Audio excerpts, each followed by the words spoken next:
Welcome back to Movie Recaps. Today I will show you a disaster movie from 2020, titled Greenland. Spoilers ahead. Watch out and take care. We see construction work being done on top of a massive building. Two men are talking about some delays. The one that's frustrated with the situation is the boss, John. Moments later, he's driving his car, listening to the radio about an interstellar comet that will fly by close to Earth. He arrives at a suburban neighborhood and walks up to a house, reluctant to go in. He enters a room where a woman is seen on a treadmill. That's Ally, his wife. They have an awkward conversation surrounding their child, Nathan, and his upcoming birthday party. The son arrives and is excited to see him. They go to his room and talk about a drawing he made of the coming comet, named Clark. As they're laying on the bed, it's revealed that the boy is a diabetic. They talk about John's separation from his mom. Later, the three of them are in a living room listening to the news about the comet. The interstellar body is moving fast toward Earth and is made up of many pieces of ice trailing behind it. That night, he's seen moving back in the house, taking a guest room. The next morning, the dad is listening to the news about the comet again. They're saying that pieces of the comet will fall on Earth, but that there's no reason to worry. While he's cleaning the grill for the upcoming party, Ally walks in and tells him that he needs to go to the store to pick up a few things. He takes his son with him, and while still at the parking lot, everyone is looking up at the sky. They see the comet approaching.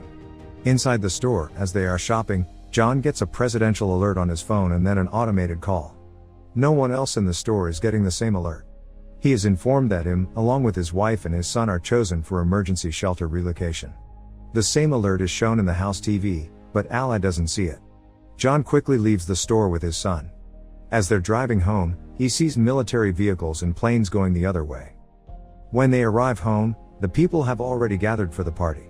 John goes to talk to Ally in the kitchen and asks her if she got the same alert. She dismisses him, thinking it's just a test, but he tells her about the military he saw on the way, suspicious about what's happening with the comet. Both of them come back to the living room, where everyone is watching the news, expecting to see a part of the comet hitting the Atlantic Ocean. No one is worried as an image of the fragment is shown on the TV screen and the kids start counting down. When they reach to one, waiting to see the splash in the ocean, nothing happens for a moment. There's a little earthquake and John walks out of the house. He sees a flock of birds flying away, when suddenly a massive shockwave hits him over, felt inside the house as well. He comes back in and everyone is scared, still listening to the news. The newscaster announces that the piece has impacted a city in Florida with a shockwave that was felt for thousands of miles. The city was completely destroyed. As an orbital shot of the comet hitting is being shown on the news, the people wonder if more pieces will hit the planet. John gets another presidential alert. The call plays on both his phone and the TV, so everyone can see what the message says. None of the others are getting the same message, which states that John can't take anyone else to the shelter, except his family. He gets a security code to enter the plane on his phone. The others leave in a panic. John and Ally are packing, worried if they'll have enough insulin for the boy. The child asks about his grandpa. Ally is preparing food and listening to the terrifying news, as John goes to get Nathan, who says that the sky is on fire. Pulling out of the driveway, they see that none of their friends got the same call. One of them tells the family that the news is reporting that a huge piece of the comet, called Planet Killer, will hit the Earth in 2 days. As they are leaving, another neighbor runs to them, begging to take their daughter. John refuses and they drive off, arguing in the car that even if they did take her, she might have been turned away at the airbase. Later, as they are driving, people are seen already looting the stores. Suddenly, they drive up to a massive traffic jam on the highway and John goes the other way, taking a side road. They're listening to the news on the radio, saying that there have been more impacts and others are expected, which might take out entire cities or even cause an extinction level event. They arrive at the airbase, being guarded by the military. People are gathered around the doors because they're not being allowed in. The family pushes through the crowd and is allowed entrance with the barcode they received. Once inside, they are given wristbands for personal identification and are told to move all their things into one smaller bag. Suddenly, they realize the insulin for Nathan is gone and John goes to take it from the car. Ally goes to tell the soldiers about her husband, but tells them about the boy's diabetes and causes a problem. She's taken to a superior officer that informs her that someone with a chronic condition can't be on the plane. Ally tries to reason with her, but she gets turned down. She and her son get escorted out of the base.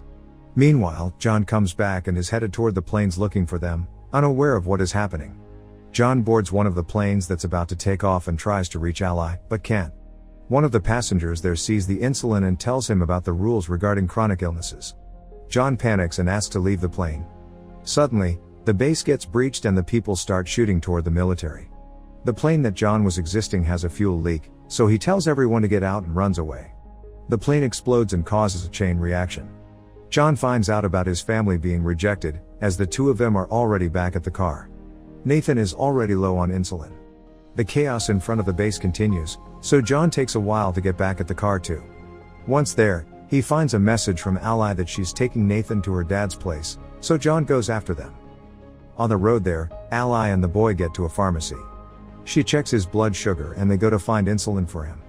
Suddenly a gang walks inside and starts shooting, killing people all around.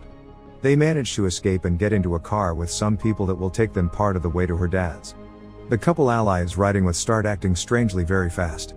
Eventually, they throw her out the car, take her wristband and drive off with her son, leaving her stranded on the highway.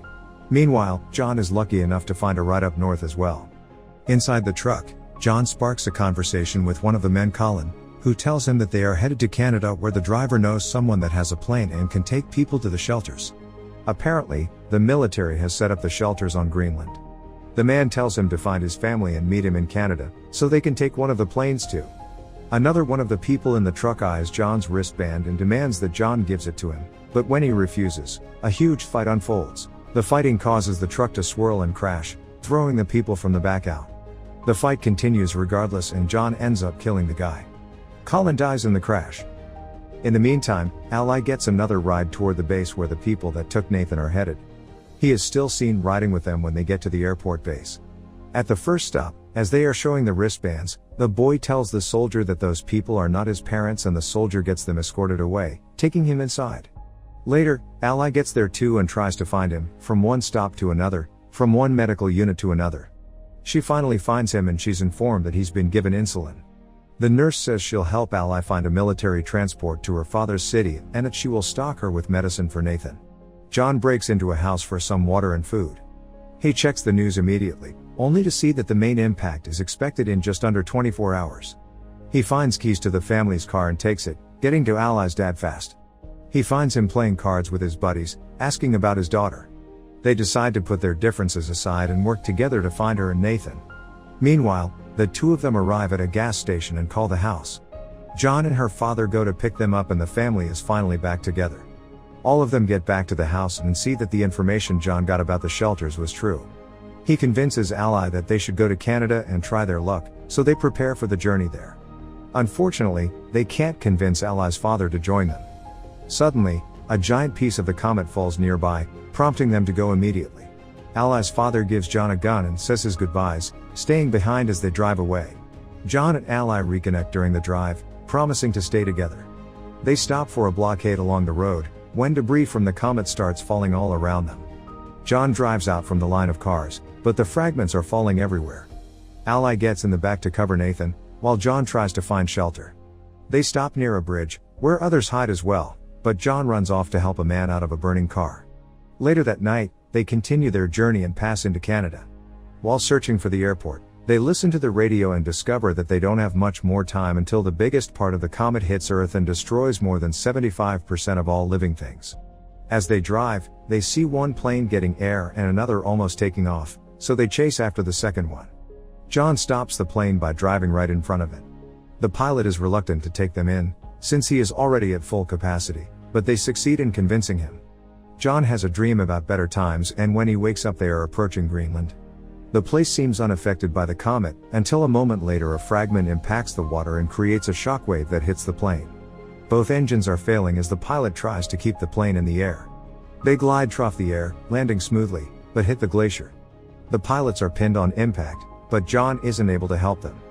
He sees a military plane land a mile away, so he shows the people from the plane there and when they arrive, a military truck takes them in and gets them to the shelter.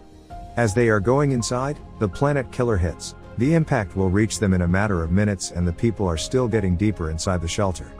Once inside, they brace for impact and a flashback is seen of their previous life, when they were happy together.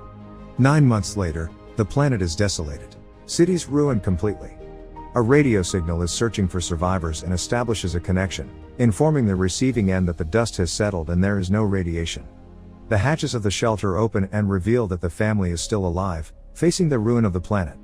As a symbol of hope, they see a bird flying outside and start coming out of the shelter. As the Earth is seen from space, radio signals communicate from all around the globe. There are people still alive everywhere on the planet. Make sure to subscribe and turn on notifications so you can watch more videos like this. Thanks for watching.